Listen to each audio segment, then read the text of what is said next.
ਗੁਰੂ ਸਾਹਿਬ ਜੀ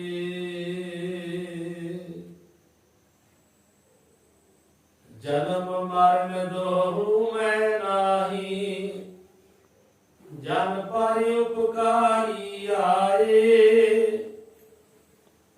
ਜੀ ਦਾਨ ਦੇ ਭਗਤੀ ਲਾਇਨ, ਹਰ ਸਿਉ ਲੈਨ ਮਿਲਾਏ। ਜੀ ਦਾਨ ਦੇ ਭਗਤੀ ਲਾਇਨ, ਹਰ ਸਿਉ ਲੈਨ ਮਿਲਾਏ। ਵਾਹਿਗੁਰੂ ਜੀ ਕਾ ਖਾਲਸਾ, ਵਾਹਿਗੁਰੂ ਜੀ ਕੀ ਫਤਿਹ। ਪਰਮ ਸਤਿਕਾਰਯੋਗ ਗੁਰੂ ਪਿਆਰੀ ਸਾਧ ਸੰਗਤ ਜੀ, ਆਪ ਜੀ ਵੱਡੇ ਭਾਗਾਂ ਵਾਲੇ ਹੋ ਜੋ ਸ੍ਰੀਮਾਨ ਸੰਤ ਬਾਬਾ ਗੁਰੂ ਸਿੰਘ ਸਾਹਿਬ ਜੀ ਧਾਰਮਿਕ ਸੰਗੀਤ ਅਕੈਡਮੀ ਅੰਦਰ ਸ਼ਾਮ ਦੇ ਸਮੇਂ ਮਹਾਂਪੁਰਖ ਸੰਤ ਬਾਬਾ ਗੁਰੂ ਸਿੰਘ ਸਾਹਿਬ ਜੀ ਦਾ ਜੋ ਜੀਵਨ ਇਤਿਹਾਸ ਹੈ ਉਹ ਸਰਵਣ ਕਰਦੇ ਹੋ। ਆਪ ਜੀ ਨੇ ਪਹਿਲਾ ਸਰਵਣ ਕੀਤਾ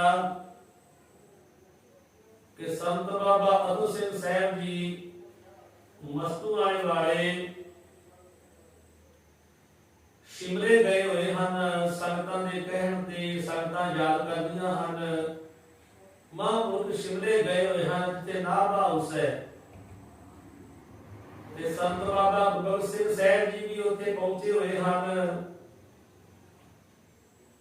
ਰੋਜ਼ਾਨਾ ਦੀਵਾਨ ਸਜਦੇ ਹਨ ਸਵੇਰੇ ਸ਼ਾਮ। ਇੱਕ ਦਿਨ ਸ਼ਾਮ ਦੇ ਦੀਵਾਨ ਸਜੇ ਹਨ। ਮਹਾਂਪੁਰਖ ਉਪਰੰਤ ਇਕੱਲੇ ਵੇਖਿਆ ਕਿ ਸੰਤ ਬਾਬਾ ਅਤੁ ਸਿੰਘ ਸਾਹਿਬ ਜੀ ਇਕੱਲੇ ਹਨ। ਇਕੱਲਿਆਂ ਨੂੰ ਵੇਖ ਕੇ ਸੰਤ ਬਾਬਾ ਗੁਰੂ ਸਿੰਘ ਸਾਹਿਬ ਜੀ ਜਾ ਕਰਕੇ ਫਤਿਹ ਲਿਆ ਕੇ ਲਾਗੇ ਬੈਠ ਗਏ।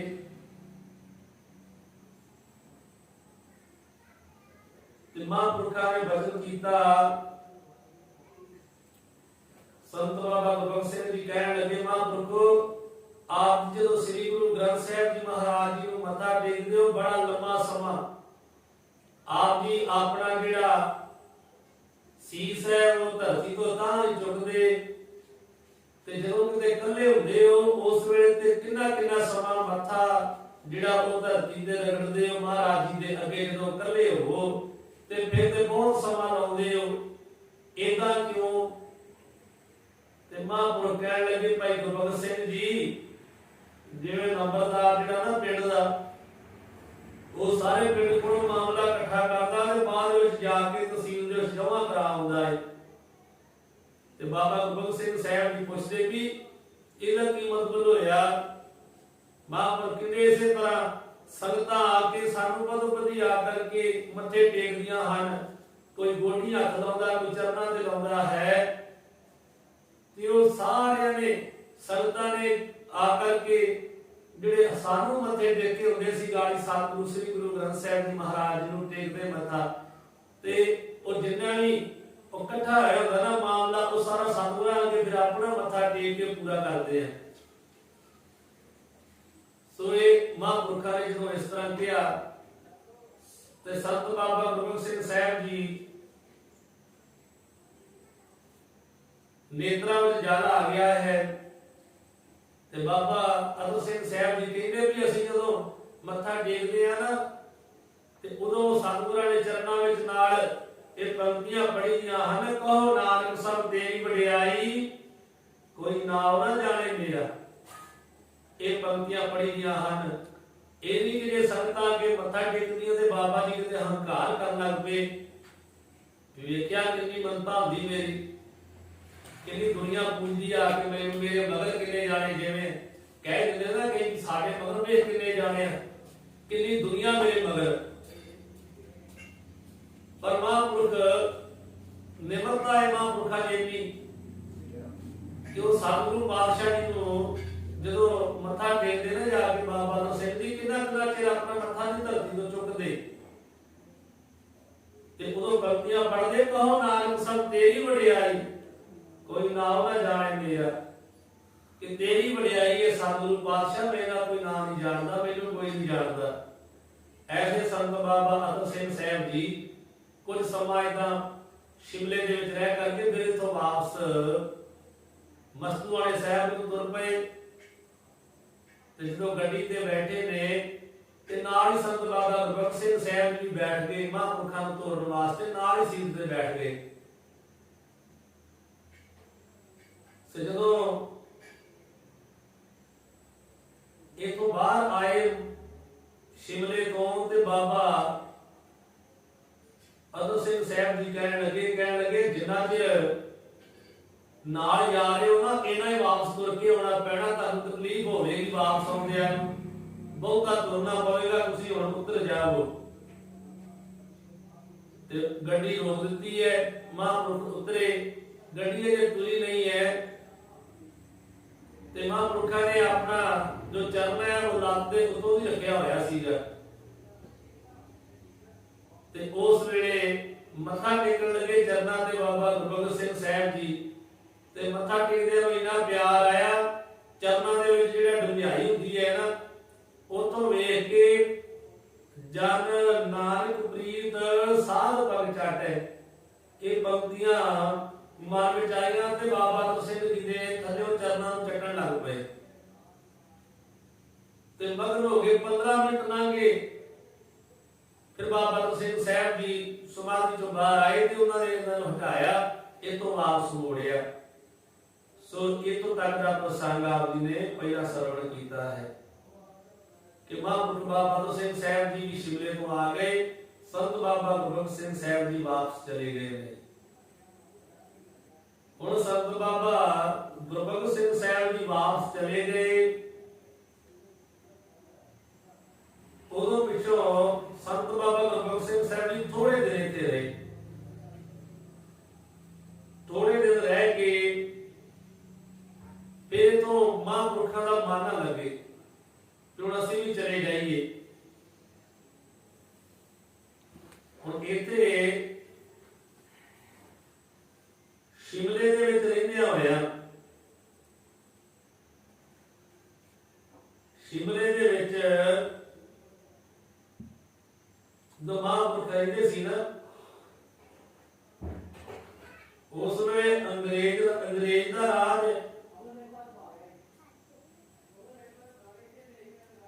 ਅੰਗਰੇਜ਼ ਦਾ ਰਾਜ ਸੀ, ਤੇ ਸਰਕਾਰੀ ਅਫਸਰ ਉਹ ਆਰੀਆ ਸਮਾਜੀ ਸੀ, ਇੱਕ ਸਰਕਾਰੀ ਅਫਸਰ ਸੀ, ਇੱਕ ਉਹ ਸਰਕਾਰੀ ਅਫਸਰ ਆਰੀਆ ਸਮਾਜ ਦਾ ਸੀਗਾ। ਉਹਨੇ ਆ ਕੇ ਸੰਤ ਬਾਬਾ ਗੁਰਬਖਸ਼ ਸਿੰਘ ਜੀ ਦੇ ਪਾਸ ਤੱਕ ਪ੍ਰਸ਼ਨ ਕਰ ਦਿੱਤਾ, ਆਖਣ ਲੱਗਾ ਤੁਸੀਂ ਕਾਗਜ਼ਾਂ ਦੇ ਉੱਤੇ ਲਿਖੇ ਗ੍ਰੰਥ ਨੂੰ ਸ੍ਰੀ ਗੁਰੂ ਗ੍ਰੰਥ ਸਾਹਿਬ ਜੀ ਮੰਨਦੇ, ਪੂਜਦੇ, ਮੱਥੇ ਟੇਕਦੇ ਹੋ, ਇਹ ਠੀਕ ਹੈ? ਇਹ ਕਿਵੇਂ ਜਾਇਜ਼ ਹੈ? ਅਸੀਂ ਪੱਥਰਾਂ ਨੂੰ ਪੂਜਦੇ ਆ, ਸਾਨੂੰ ਪੱਥਰ ਕਹਿੰਦੇ, ਤੁਸੀਂ ਪੱਥਰਾਂ ਨੂੰ ਪੂਜਦੇ ਹੋ। ਜੇ ਅਸੀਂ ਪੱਥਰਾਂ ਨੂੰ ਪੂਜਦੇ, ਤੁਸੀਂ ਵੀ ਕਾਗਜ਼ਾਂ ਨੂੰ ਪੂਜਦੇ ਹੋ। ਕਿ ਕਾਗਜ਼ਾਂ ਉੱਤੇ ਲਿਖੇ ਨੂੰ ਆਖ ਰਹੇ ਹੋ ਕਿ ਸਾਡਾ ਗੁਰੂ ਹੈ, ਇਹ ਜਾਇਜ਼ ਹੈ?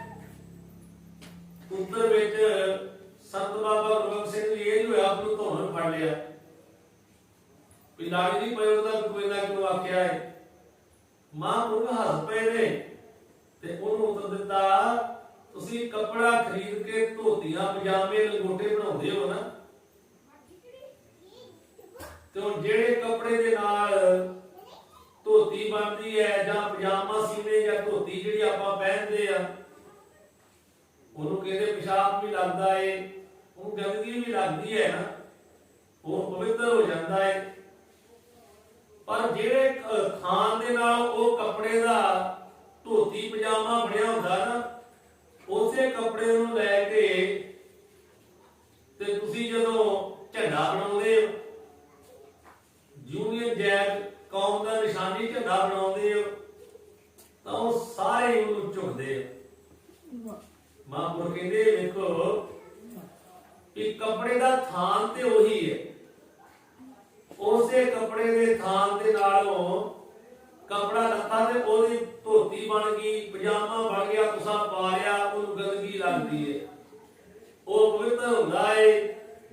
उसे थान के नालों कपड़ा जिहड़ा ओदा जाकर के झंडा कौम का झंडा बना लेंदे हो, ਉਹਨੂੰ ਸਾਰੇ ਸਲਾਮਾਂ ਕਰਦੇ ਹੋ, ਉਹਨੂੰ ਸਿਰ ਨਵਾਉਂਦੇ ਹੋ, ਇਹ ਠੀਕ ਹੈ, ਇਹ ਜਾਇਜ਼ ਹੈ। ਤੇ ਸੰਤ ਜੀ ਨਾਲ ਇਹ ਗੱਲ ਕਹੀ ਕਿ ਬਾਜ਼ਾਰੀ ਕਾਗਜ਼ਾਂ ਉੱਤੇ ਕਈ ਲਿਖਤਾਂ ਤੇ ਤਸਵੀਰਾਂ ਜਿਹੜੀਆਂ ਨਾ, ਤਸਵੀਰਾਂ ਨੂੰ ਗਲੀਆਂ ਦੇ ਵਿੱਚ ਰੁਲਦੇ ਵੇਖਿਆ ਜਾਂਦਾ ਹੈ। ਵਰਕੇ ਦੇ ਉੱਤੇ, ਕਾਗਜ਼ ਦੇ ਉੱਤੇ ਤਸਵੀਰਾਂ ਹੁੰਦੀਆਂ ਨੇ, ਉਹਨਾਂ ਤੇ ਕਈ ਕੁਝ ਲਿਖਿਆ ਹੁੰਦਾ, ਉਹ ਗਲੀਆਂ ਦੇ ਵਿੱਚ ਰੁਲਦੀਆਂ ਫਿਰਦੀਆਂ ਨੇ। ਪਰ ਜਦੋਂ ਸ਼ਹਿਨਸ਼ਾਹੀ ਫਰਮਾਨ ਆਉਂਦਾ ਹੈ ਨਾ, ਕਾਗਜ਼ ਦੇ ਉੱਤੇ ਲਿਖਿਆ ਹੁੰਦਾ ਹੈ, ਤੇ ਲੰਡਨ ਤੋਂ, ਇੰਗਲੈਂਡ ਤੋਂ ਜਦੋਂ ਭੇਜਿਆ ਜਾਂਦਾ ਨਾ, ਉਹ ਡਾਕ ਥੈਲਿਆਂ ਵਿੱਚ ਬੰਦ ਜਹਾਜ਼, ਰੇਲ ਗੱਡੀਆਂ ਵਿੱਚ ਠੋਕਰਾਂ ਖਾਂਦਾ ਤੇ ਗਵਰਨਰ ਜਨਰਲ ਨਾਟ ਦੇ ਪਾਸ ਪੁੱਜਦਾ ਹੈ। ਜਿਹੜਾ ਇੰਗਲੈਂਡ ਤੋਂ ਉਦੋਂ ਫਰਮਾਨ ਆਉਂਦਾ ਸੀ ਨਾ, ਉਹਨੂੰ ਘਰ ਦੇ ਸਨ ਕਾਗਜ਼ ਦੇ ਉੱਤੇ ਲਿਖ ਕੇ ਉਹ ਥੈਲੇ 'ਚ ਪਾਉਂਦੇ ਸੀ। ਉਹ ਕਿਤੇ ਠੋਕਰਾਂ ਵੱਜਦੀਆਂ ਆਉਂਦੀਆਂ, ਕਿਤੇ ਉਹਨੂੰ ਗੱਡੀ ਵਿੱਚ ਲਿਆਉਂਦੇ ਆ, ਕਿਤੇ ਉਹਨੂੰ ਜਹਾਜ਼ ਵਿੱਚ ਲਿਆਉਂਦੇ ਆ। ਪਰ ਜਦੋਂ ਗਵਰਨਰ ਦੇ ਕੋਲ ਆ ਜਾਂਦਾ ਨਾ, ਜਨਰਲ ਦੇ ਕੋਲ, ਨਾਟ ਦੇ ਕੋਲ, ਫਿਰ ਉਹ ਪੜ੍ਹਦਾ ਤੇ ਸੁਣਦਾ ਤੇ ਅਸੈਂਬਲੀ ਹਾਲ ਦੇ ਵਿੱਚ ਜਦੋਂ ਜਾ ਕੇ ਉਹਨੂੰ ਲੈ ਕੇ ਜਾਂਦੇ ਆ ਨਾ, ਜਦੋਂ ਉਹ ਫੜ ਕੇ ਲੈ ਕੇ ਜਾਂਦੇ, ਫਰਮਾਨ ਲੰਡਨ ਤੋਂ ਆਇਆ ਹੈ, ਉਹਨੇ ਉਹ ਹੱਥ ਵਿੱਚ ਫੜਿਆ ਹੁੰਦਾ ਹੈ ਕਾਗਜ਼ ਕਿ ਇਹ ਲੰਡਨ ਤੋਂ ਆਇਆ ਹੈ, ਤੇ ਉਹਦਾ ਅਦਬ ਕਰਨ ਨੂੰ ਸਾਰੇ ਉੱਠ ਕੇ ਖਲੋ ਜਾਂਦੇ ਆ ਤੇ ਉਹਨੂੰ ਬੜੇ ਧਿਆਨ ਦੇ ਨਾਲ ਸੁਣਦੇ ਆ, ਉੱਠ ਕੇ ਖਲੋ ਜਾਂਦੇ ਸਾਰੇ ਜਾਣੇ, ਫਰਮਾਨ ਆਇਆ ਹੈ। ਐਸੇ ਹੀ ਮਹਾਂਪੁਰਖ ਕਹਿੰਦੇ ਜਿਹੜੇ ਬਾਜ਼ਾਰੀ ਕਾਗਜ਼ਾਂ ਉੱਤੇ ਆ ਨਾ, ਕਾਗਜ਼ ਬਾਜ਼ਾਰ ਤੋਂ ਆਏ ਪਰ ਉੱਪਰ ਉਹਦੇ ਗੁਰਬਾਣੀ ਲਿਖੀ ਹੈ, ਸਤਿਗੁਰਾਂ ਦਾ ਫਰਮਾਨ ਲਿਖਿਆ ਹੋਇਆ ਹੈ। ਉਹ ਲਿਖਿਆ ਫਰਮਾਨ ਸ੍ਰੀ ਗੁਰੂ ਗ੍ਰੰਥ ਸਾਹਿਬ ਜੀ ਦੇ ਰੂਪ ਵਿੱਚ ਹੈ। ਇਸ ਵਾਸਤੇ ਸ੍ਰੀ ਗੁਰੂ ਨਾਨਕ ਨਾਮ ਲੇਵਾ ਜਿਹੜੇ ਸੰਗਤ ਹੈ, ਉਹ ਸਤਿਗੁਰੂ ਮੰਨਦੇ ਤੇ ਪੂਜਦੇ ਤੇ ਸੀਸ ਨਵਾਉਂਦੇ ਹਨ। ਮਹਾਂਪੁਰਖ ਕਹਿਣ ਲੱਗੇ ਉਹੀ ਕਾਗਜ਼ ਹੈ ਜਿਹੜਾ ਕਾਗਜ਼ ਗਲੀਆਂ ਵਿੱਚ ਰੁਲਦਾ ਫਿਰਦਾ ਹੋਇਆ, ਤੇ ਕੁਝ ਹੋਰ ਲਿਖਿਆ, ਤਸਵੀਰਾਂ ਛਾਪੀਆਂ, ਪਰ ਉਸੇ ਹੀ ਕਾਗਜ਼ ਦੇ ਉੱਤੇ ਜਦੋਂ ਲੰਡਨ ਤੋਂ ਫਰਮਾਨ ਆਉਂਦਾ ਨਾ, ਉਹ ਅੰਗਰੇਜ਼ ਦਾ ਰਾਜ ਹੈ, ਉਸ ਵੇਲੇ ਸਾਰੇ ਜਾਣੇ ਅਸੈਂਬਲੀ ਹਾਲ ਦੇ ਵਿੱਚ ਉੱਠ ਖਲੋਂਦੇ ਆ ਵੀ ਇਹ ਫਰਮਾਨ ਆਇਆ ਲੰਡਨ ਤੋਂ, ਉਹਨੂੰ ਝੋਕੇ ਸਲਾਮਾਂ ਕਰਦੇ। ਇਸੇ ਤਰ੍ਹਾਂ ਹੀ ਇਹ ਕਾਗਜ਼ ਉਹੀ ਹੈ, ਪਰ ਉਹਦੇ ਉੱਤੇ ਸਾਡੇ ਗੁਰੂ ਦਾ ਫਰਮਾਨ ਹੈ, ਹੁਕਮ ਹੈ, ਜੋ ਸ੍ਰੀ ਗੁਰੂ ਗ੍ਰੰਥ ਸਾਹਿਬ ਜੀ ਦੇ ਰੂਪ ਵਿੱਚ ਹੈ।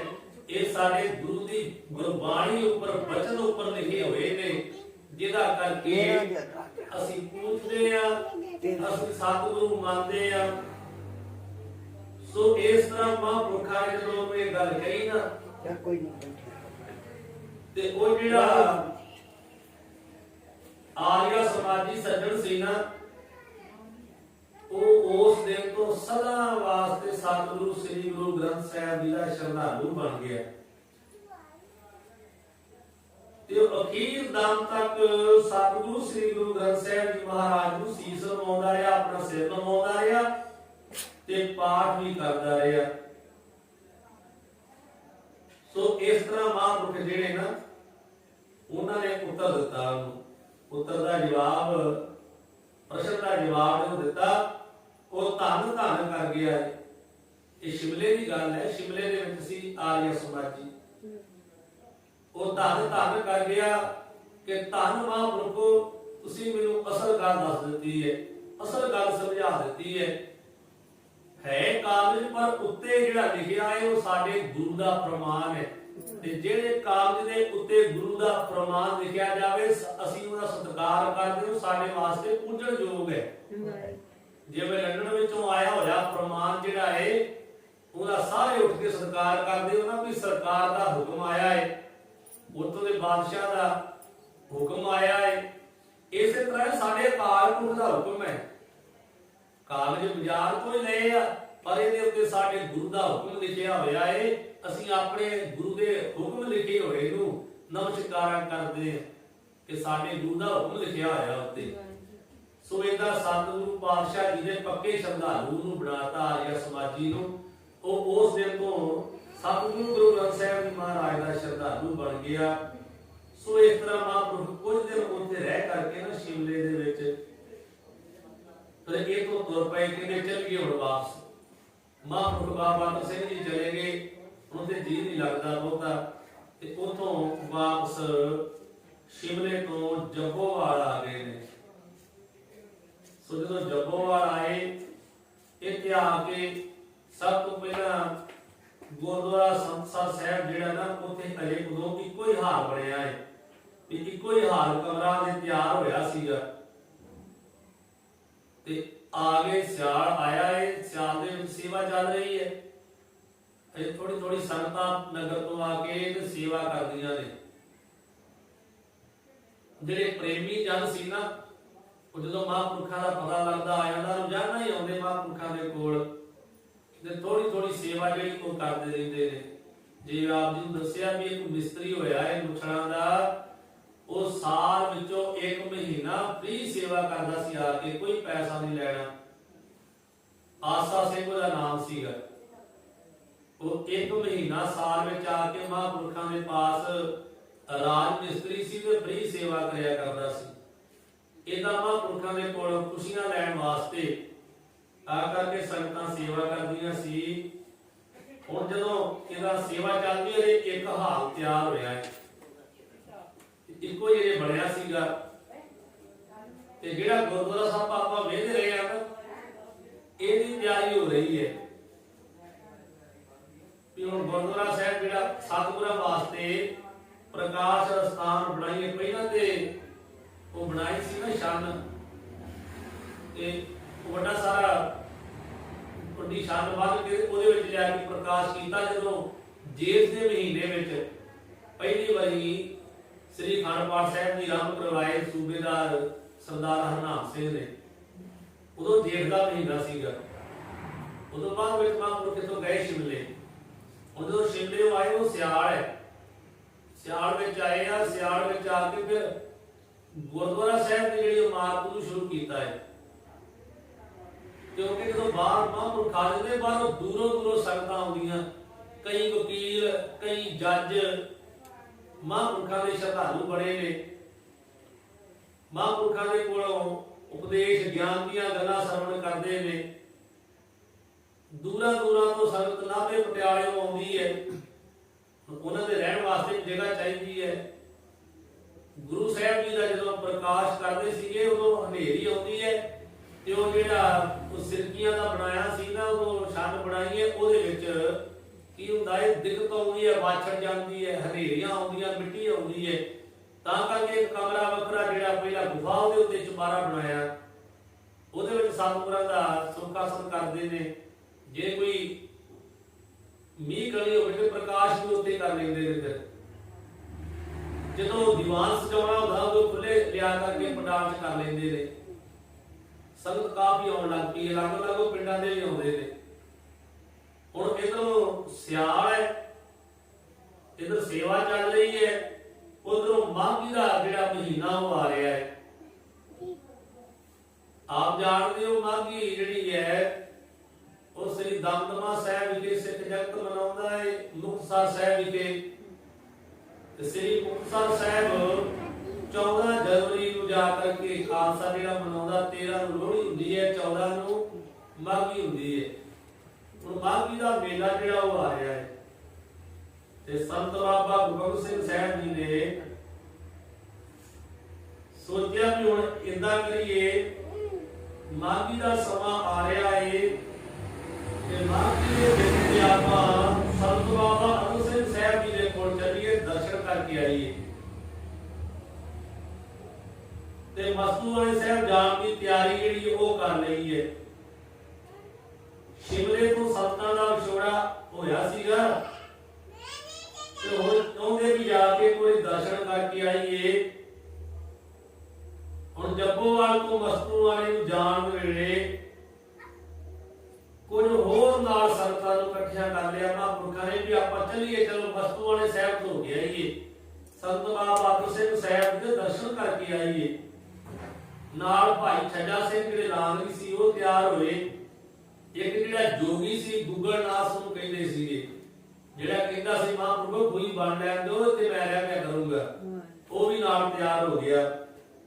ਇੱਕ ਆਪਣੇ ਨਗਰ ਦੇ ਸ਼ਾਹ ਸੀ, ਉਹਨਾਂ ਦਾ ਨਾਮ ਸੀ ਕਿਸ਼ਨ ਸਿੰਘ, ਉਹ ਵੀ ਤਿਆਰ ਹੋ ਗਏ।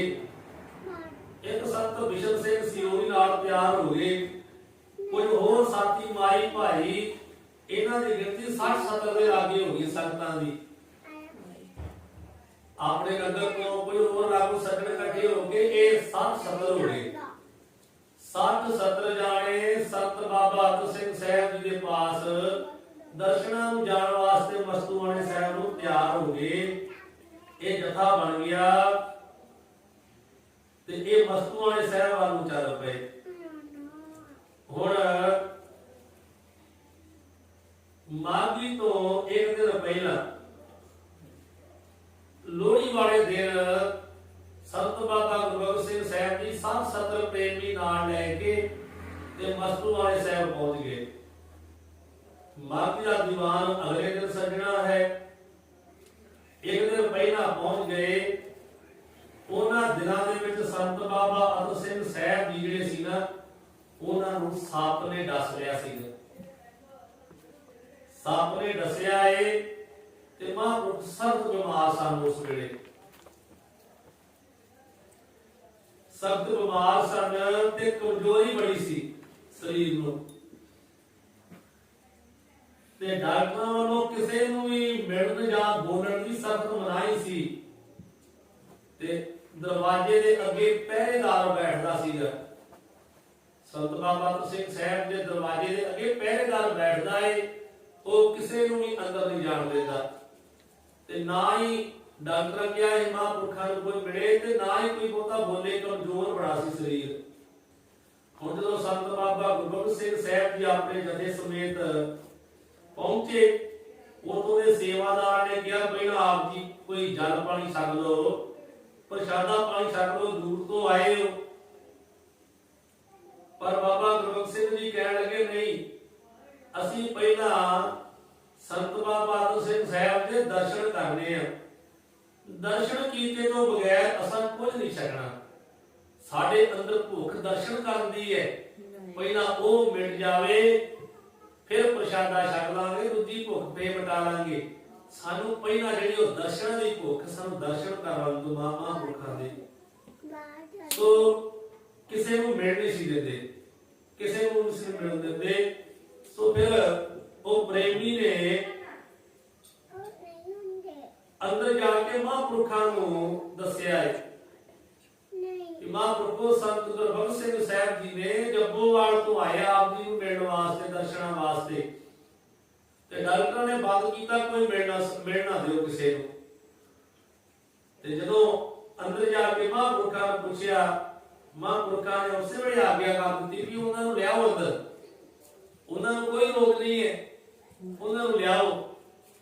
ਤੇ ਜਦੋਂ ਬਾਕੀ ਵੀ ਪ੍ਰੇਮੀ ਸਾਰੇ ਜਿਹੜੇ ਸੀਗੇ ਉਹ ਫਿਰ ਚਲੇ ਗਏ ਦਰਸ਼ਨਾਂ ਨੂੰ। ਸੰਤ ਬਾਬਾ ਗੁਰੂ ਸਿੰਘ ਜੀ ਅੰਦਰ ਗਏ, ਜਾ ਕੇ ਦਰਸ਼ਨ ਕੀਤੇ, ਮੱਥਾ ਟੇਕਿਆ। ਬਾਬਾ ਅਤਰ ਸਿੰਘ ਸਾਹਿਬ ਜੀ ਨੂੰ ਫਤਿਹ ਜਾਈ ਹੈ। ਤੇ ਬਾਬਾ ਅਤਰ ਸਿੰਘ ਸਾਹਿਬ ਜੀ ਬੜੇ ਕਮਜ਼ੋਰ ਸਨ ਸਰੀਰ ਤੋਂ, ਪਰ ਮਨ ਬੜਾ ਮਜ਼ਬੂਤ ਤੇ ਤਗੜਾ ਸੀ। ਜਿਹੜਾ ਚਿਹਰਾ ਹੈ, ਮੁਖੜਾ ਹੈ, ਉਹ ਹਸੂ ਕਰਦਾ। ਕਿੰਨੀ ਕਮਜ਼ੋਰੀ ਹੈ ਸਰੀਰ ਨੂੰ, ਕਿਉਂਕਿ ਬੜਾ ਜ਼ਹਿਰੀ ਸੱਪ ਜਿਹੜਾ ਉਹ ਡਸ ਗਿਆ ਸੀ ਮਹਾਂਪੁਰਖਾਂ ਦੇ ਚਰਨਾਂ ਤੇ। ਸੋ ਬੜਾ ਸਰੀਰ ਕਮਜ਼ੋਰ, ਪਰ ਮੁਖੜਾ ਹਸੂ ਕਰਦਾ ਹੈ।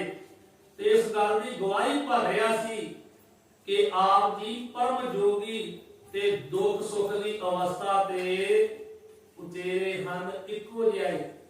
ਦੁੱਖ ਸੁੱਖ ਨੂੰ ਇੱਕੋ ਜਿਹਾ ਜਾਣਦੇ ਹਨ। ਦੁੱਖ ਸੁੱਖ ਦੋਨੋਂ ਸਮ ਕਰ ਜਾਂਦੇ, ਉਹ ਬਰਾਬਰੀ ਜਾਣਦੇ ਦੁੱਖ ਨੂੰ ਵੀ ਸੁੱਖ ਨੂੰ ਵੀ। ਇਸ ਵਕਤ ਉਹਨਾਂ ਭਾਵੇਂ ਕਿੰਨਾ ਵੀ ਸਰੀਰ ਨੂੰ ਦੁੱਖ ਹੈ, ਪਰ ਦੁੱਖ ਵਿੱਚ ਸੁੱਖ ਮਨਾਈ, ਉਹ ਦੁੱਖ ਵਿੱਚ ਵੀ ਸੁਖੀ ਹੈ। ਸੋ ਇਸ ਤਰ੍ਹਾਂ ਮਹਾਂਪੁਰਖ ਸੰਤ ਬਾਬਾ ਅਤਰ ਸਿੰਘ ਸਾਹਿਬ ਜੀ ਜਿਹੜੇ ਆ ਨਾ, ਉਹਨਾਂ ਦੀ ਇਹ ਅਵਸਥਾ ਸੀ ਕਿ ਉਹਨਾਂ ਦਾ ਮੁਖੜਾ ਅਜੇ ਹਸੂ ਹਸੂ ਕਰ ਰਿਹਾ, ਭਾਵੇਂ ਕਿੰਨਾ ਵੀ ਦੁੱਖ ਹੈ। ਜਦੋਂ ਜਾ ਕਰਕੇ ਦਰਸ਼ਨ ਕਰਕੇ ਬੈਠੇ, ਆਪਸ ਵਿੱਚ ਬਚਨ ਵਿਲਾਸ ਕਰਨ ਲੱਗੇ, ਸੰਤ ਬਾਬਾ ਗੁਰਬਖਸ਼ ਸਿੰਘ ਸਾਹਿਬ ਜੀ, ਬਾਬਾ ਅਤਰ ਸਿੰਘ ਸਾਹਿਬ ਜੀ, ਉਸ ਵੇਲੇ ਸੰਤ ਬਾਬਾ ਅਤਰ ਸਿੰਘ ਸਾਹਿਬ ਜੀ ਨੇ ਪੁੱਛਿਆ, ਆਖਣ ਲੱਗੇ, ਭਾਈ ਗੁਰਬਖਸ਼ ਸਿੰਘ ਜੀ, ਆਪ ਨੂੰ ਗੁਰਦੁਆਰਾ ਸਾਹਿਬ ਬਣਾਇਆ ਜਾ ਰਿਹਾ ਹੈ ਜੱਬੋਵਾਲ। ਤੁਸੀਂ ਕਿਹਾ ਸੀ ਗੁਰਦੁਆਰਾ ਸਾਹਿਬ ਅਸੀਂ ਆਰੰਭ ਕੀਤਾ ਬਣਾਉਣਾ ਜੱਬੋਵਾਲ ਨਗਰ ਵਿੱਚ, ਤੇ ਕਹਿੰਦੇ ਵੀ ਕਿੱਥੋਂ ਕੰਮ ਤੱਕ ਅਜੇ ਆਪਣੇ ਵੀ ਕਿੰਨਾ ਕੁ ਤਿਆਰ ਹੋ ਗਿਆ। ਕਿ ਕੁਝ ਸਮੇਂ ਤੋਂ ਗੁਰਦੁਆਰਾ ਸਾਹਿਬ ਤੁਸੀਂ ਕਹਿ ਰਹੇ ਸੀ ਜੱਬੋਵਾਲ ਵਿੱਚ ਅਸੀਂ ਬਣਾ ਰਹੇ ਹਾਂ, ਇਮਾਰਤ ਬਣਾ ਰਹੇ ਗੁਰਦੁਆਰਾ ਸਾਹਿਬ ਦੀ, ਕਿੱਥੋਂ ਤੱਕ ਕੰਮ ਆਪਣੇ ਆਏ। ਤੇ ਮਹਾਂਪੁਰਖ ਸੰਤ ਬਾਬਾ ਗੁਰਬਖਸ਼ ਸਿੰਘ ਸਾਹਿਬ ਜੀ ਕਹਿਣ ਲੱਗੇ, ਹਜ਼ੂਰ ਕੰਮ ਤੇ ਮੁਕੰਮਲ ਹੋ ਚੁੱਕਿਆ ਹੈ, ਇਮਾਰਤ ਬਣ ਗਈ ਹੈ ਗੁਰਦੁਆਰੇ ਸਾਹਿਬ ਦੀ, ਬਸ ਹੁਣ ਪ੍ਰਕਾਸ਼ ਕਰਨਾ ਹੈ। ਸਤਿਗੁਰੂ ਗੁਰੂ ਗ੍ਰੰਥ ਸਾਹਿਬ ਜੀ ਮਹਾਰਾਜ ਦਾ ਪ੍ਰਕਾਸ਼ ਕਰਨ ਵਾਲਾ ਰਹਿੰਦਾ ਹੈ, ਉਹ ਕਰਨਾ ਹੈ। ਪਲਸਤਰ ਹੋ ਗਿਆ ਹੈ, ਇਮਾਰਤ ਬਿਲਕੁਲ ਤਿਆਰ ਹੈ, ਇਮਾਰਤ ਤਿਆਰ ਹੋ ਗਈ ਹੈ। ਇਹ ਜਿਹੜੇ ਬਚਨ ਹੋ ਰਹੇ ਆ ਨਾ, ਇਹ ਹੋ ਰਿਹਾ 13 ਤਰੀਕ ਨੂੰ, 13 ਜਨਵਰੀ ਨੂੰ, ਲੋਹੜੀ ਵਾਲੇ ਦਿਨ 13 ਤਰੀਕ ਨੂੰ ਇਹ ਬਚਨ ਹੋ ਰਹੇ ਆ। ਤੇ ਮਹਾਂਪੁਰਖ ਕਹਿੰਦੇ ਪਲਸਤਰ ਹੋ ਰਿਹਾ ਹੈ, ਬਾਕੀ ਇਮਾਰਤ ਤਿਆਰ ਹੋ ਗਈ ਹੈ, ਹੁਣ ਉੱਤੇ ਪਲਸਤਰ ਹੋ ਰਿਹਾ ਹੈ। ਪਲਸਤਰ ਹੋ ਜਾਂਦਾ ਹੈ ਤੇ ਆਪਾਂ ਫਿਰ ਮਹੂਰਤ ਕਰਨਾ ਹੈ, ਸਤਿਗੁਰਾਂ ਦਾ ਪ੍ਰਕਾਸ਼ ਕਰਕੇ ਆਰੰਭਤਾ ਕਰਨੀ ਹੈ ਦਰਬਾਰ ਦੀ। ਤੇ ਮਹਾਂਪੁਰਖੋ ਇਹ ਥੋੜੇ ਸਮੇਂ ਵਿੱਚ ਹੋ ਜਾਵੇਗਾ। ਜਨਵਰੀ ਦਾ ਮਹੀਨਾ ਹੈ, 13 ਜਨਵਰੀ ਹੈ। ਤੇ ਮਹਾਂਪੁਰਖ ਕਹਿਣ ਲੱਗੇ ਕਿ 14 ਮਾਰਚ ਵਾਲੇ ਦਿਨ, ਇੱਕ ਚੇਤ ਵਾਲੇ ਦਿਨ, ਕਿ 2 ਮਹੀਨਿਆਂ ਤੱਕ ਜਿਹੜੀ ਮੁਕੰਮਲ ਤਿਆਰੀ ਹੋ ਜਾਵੇਗੀ। ਤੇ ਜਦੋਂ ਨਵਾਂ ਸਾਲ ਆਰੰਭ ਹੋਵੇਗਾ ਨਾ, ਦੇਸੀ ਮਹੀਨੇ ਮੁਤਾਬਕ ਚੇਤ ਦਾ ਮਹੀਨਾ ਹੋਵੇਗਾ, ਜਿਹਨੂੰ ਆਪਾਂ ਦੇਸੀ ਕਹਿੰਦੇ ਆ, ਕਿ ਇੱਕ ਅੰਗਰੇਜ਼ੀ ਹੋ ਗਿਆ ਤੇ ਦੇਸੀ ਹੋ ਗਿਆ। ਇਹ ਦੇਸੀ ਨਾ ਸਮਝੋ, ਇਹ ਹੈ ਦੇਸ਼ੀ, ਆਪਣੇ ਦੇਸ਼ ਦਾ, ਕਿਉਂਕਿ ਆਪਣੇ ਦੇਸ਼ ਦੇ ਵਿੱਚ ਪਹਿਲਾ ਚੇਤ ਵਿਸਾਖ ਜੇਠ ਹਾੜ ਹੀ ਚੱਲਦਾ ਹੈ। ਅੰਗਰੇਜ਼ਾਂ ਦੇ ਆਉਣ ਤੇ ਇਹ ਜਨਵਰੀ ਫਰਵਰੀ ਚੱਲੀ ਹੈ, ਤੇ ਇਹਨੂੰ ਕਹਿੰਦੇ ਨੇ ਅੰਗਰੇਜ਼ੀ ਮਹੀਨੇ। ਤੇ ਜਿਹੜੇ ਪਹਿਲੇ ਮਾਈ ਭਾਈ ਵੱਡੇ ਸੀ ਨਾ ਆਪਣੇ, ਉਹਨਾਂ ਨੂੰ ਨਹੀਂ ਪਤਾ ਲੱਗਦਾ ਜਨਵਰੀ ਫਰਵਰੀ ਦਾ, ਉਹ ਕਹਿੰਦੇ ਦੇਸੀ ਮਹੀਨੇ ਦੀ ਗੱਲ ਕਰ, ਅੱਜ ਇੰਨੇ ਦਿਨ ਚਲੇ ਗਿਆ ਹੈ, ਅੱਜ ਮਹੀਨਾ ਇੰਨੇ ਦਿਨ ਚਲੇ ਗਿਆ ਹੈ, ਉਹਨਾਂ ਨੂੰ ਨਹੀਂ ਪਤਾ ਲੱਗਦਾ ਜਨਵਰੀ ਫਰਵਰੀ ਦਾ। ਪਰ ਹੁਣ ਜਿਹੜੇ ਨਵੇਂ ਆ, ਇਹਨਾਂ ਨੂੰ ਚੇਤ ਵਿਸਾਖ ਦਾ ਵੀ ਪਤਾ ਲੱਗਦਾ। ਇਹ ਅਜੇ ਤੱਕ ਉਹ ਜਨਵਰੀ ਫਰਵਰੀ ਦੇ ਵਿੱਚ ਹੀ ਘੁੰਮੇ ਜਾਂਦੇ ਆ। ਸਤਿਗੁਰੂ ਸ੍ਰੀ ਗੁਰੂ ਗੋਬਿੰਦ ਸਿੰਘ ਮਹਾਰਾਜ ਜੀ ਦਾ ਪ੍ਰਕਾਸ਼ ਪੁਰਬ ਹੁੰਦਾ ਨਾ, ਉਹਦਾ ਪੋਹ ਦੀ 7ਵੀਂ, ਕਿ ਪੋਹ ਦੇ ਮਹੀਨੇ ਦੇ ਵਿੱਚ ਜਦੋਂ ਮੱਸਿਆ ਆ ਜਾਵੇ, ਉਦੋਂ 7 ਦਿਨ ਬਾਅਦ ਸਤਿਗੁਰਾਂ ਦਾ ਪ੍ਰਕਾਸ਼ ਜਿਹੜਾ ਉਹ ਇਸੇ ਤਰੀਕੇ ਨਾਲ ਚੱਲਦਾ ਆ ਰਿਹਾ ਹੈ। ਤੇ ਬਹੁਤੇ ਪ੍ਰਚਾਰਕ ਵੀ ਜਿਹੜੇ ਅੱਜ ਕੱਲ ਦੇ ਨਵੇਂ ਆ ਨਾ, ਜਿਹੜੇ ਮਸ਼ਹੂਰ ਹੋਏ ਆ, ਉਹ ਵੀ ਇਹ ਗੱਲ ਕਹਿੰਦੇ ਆ। ਜਿਹੜੇ ਕਿਰਪਾ ਵਾਲੇ ਆ ਨਾ, ਜਿਹੜੇ ਸਮਝ ਵਾਲੇ, ਉਹ ਨਹੀਂ ਇਹਦੀ ਗੱਲ ਕਰਦੇ। ਜਿਨ੍ਹਾਂ ਨੂੰ ਖੁਦ ਸਮਝ ਨਹੀਂ, ਉਹ ਇਹੋ ਜਿਹੀਆਂ ਗੱਲਾਂ ਕਰਦੇ ਆ। ਕਦੀ ਗਿਆਨੀ ਪਿੰਦਰਪਾਲ ਸਿੰਘ ਜੀ ਵਰਗੇ, ਜਾਂ ਜਿਹੜੇ ਮਹਾਨ ਕਥਾਵਾਚਕ, ਜਿਹੜੇ ਪ੍ਰੇਮੀ ਆ, ਬਾਬਾ ਬੰਤਾ ਸਿੰਘ ਵਰਗੇ, ਉਹਨਾਂ ਨੇ ਇਹੋ ਜਿਹੀ ਗੱਲ ਕੀਤੀ। ਇਹ ਉਹ ਕਰਨਗੇ ਜਿਨ੍ਹਾਂ ਨੇ ਕਿਸੇ ਤਰ੍ਹਾਂ ਆਪਣੀ ਮਸ਼ਹੂਰੀ ਕਰਾਉਣੀ, ਵੀ ਅਸੀਂ ਮੀਡੀਆ ਦੇ ਵਿੱਚ ਮਸ਼ਹੂਰ ਹੋਈਏ, ਸਾਡੇ ਉਹਨੇ ਵਿਊ ਵਧਣ, ਆਪਣੇ ਵਿਊ ਵਧਣ ਨੂੰ। ਜਿਹੜਾ ਕਹਿੰਦੇ ਵੀ ਇੱਕ ਵਾਰੀ ਦੇਖੋ ਜਨਵਰੀ 'ਚ ਆ ਗਿਆ ਤੇ ਕਈ ਵਾਰੀ 2 ਵਾਰੀ ਦਸੰਬਰ ਚ ਆ ਜਾਂਦਾ, ਇੱਕੇ ਸਾਲ ਚ ਆ ਜਾਂਦਾ, ਅਗਲੇ ਸਾਲ ਚ ਆਉਂਦਾ ਹੀ ਨਹੀਂ। ਅਰੇ ਕਈ ਵਾਰੀ 2 ਵਾਰੀ ਦਸੰਬਰ ਚ ਆ ਜਾਂਦਾ, ਕਈ ਵਾਰੀ 2 ਵਾਰੀ ਜਨਵਰੀ ਚ ਆ ਜਾਂਦਾ। ਕਈਆਂ ਸਾਲਾਂ ਦੇ ਵਿੱਚ ਅਸੀਂ ਗੁਰੂ ਗੋਬਿੰਦ ਸਿੰਘ ਦਾ ਪ੍ਰਕਾਸ਼ ਹੀ ਨਹੀਂ ਆਉਂਦਾ। ਪਰ ਮਾਨਸਾ ਉਦੋਂ ਜਨਵਰੀ ਫਰਵਰੀ ਕਿੱਥੇ ਸੀ? ਉਦੋਂ ਜਨਵਰੀ ਫਰਵਰੀ ਕਿੱਥੋਂ ਆ ਗਈ? ਇਹ ਅੰਗਰੇਜ਼ਾਂ ਨੇ ਲਿਆਂਦੀ ਹੈ। ਉਸ ਵੇਲੇ ਇਹ ਦੇਸੀ ਮਹੀਨੇ ਸੀ ਤੇ ਪੋਹ ਦੀ ਮੱਸਿਆ ਤੋਂ 7 ਦਿਨ ਬਾਅਦ ਜਿਹੜਾ ਸਤਿਗੁਰਾਂ ਦਾ ਪ੍ਰਕਾਸ਼ ਪੋਹ ਦੇ ਮਹੀਨੇ ਚ ਕਦੋਂ ਮੱਸਿਆ ਜਾਵੇ ਤੇ ਉਹ ਮੱਸਿਆ ਤੋਂ ਬਾਅਦ ਵਿੱਚ ਪੋਹ ਦੀ 7ਵੀਂ। ਇਤਿਹਾਸ ਵਿੱਚ ਵੀ ਇਦਾਂ ਹੀ ਲਿਖਿਆ ਆ ਰਿਹਾ ਹੈ, ਪੋਹ ਦੀ 7ਵੀਂ। ਦੇਸੀ ਮਹੀਨਿਆਂ ਮੁਤਾਬਕ ਵੇਖੋ ਵੀ ਹਰ ਸਾਲ ਪੋਹ ਹੀ ਆਉਂਦਾ ਨਾ। ਕਦੀ ਉਹਨਾਂ ਵਿੱਚ ਨਹੀਂ ਹੋਇਆ ਕਿ ਕਦੀ ਪੋਹ ਵਿੱਚ ਆ ਗਿਆ ਤੇ ਕਦੀ ਚੇਤ ਵਿੱਚ ਆ ਗਿਆ। ਦੇਸੀ ਮਹੀਨਿਆਂ ਵਿੱਚ ਤੇ ਸਾਲ ਵਿੱਚ ਇੱਕ ਵਾਰ ਹੀ ਆਉਂਦਾ ਨਾ, ਪੋਹ ਦੇ ਵਿੱਚ ਹੀ ਆਉਂਦਾ ਹਰ ਵਾਰ।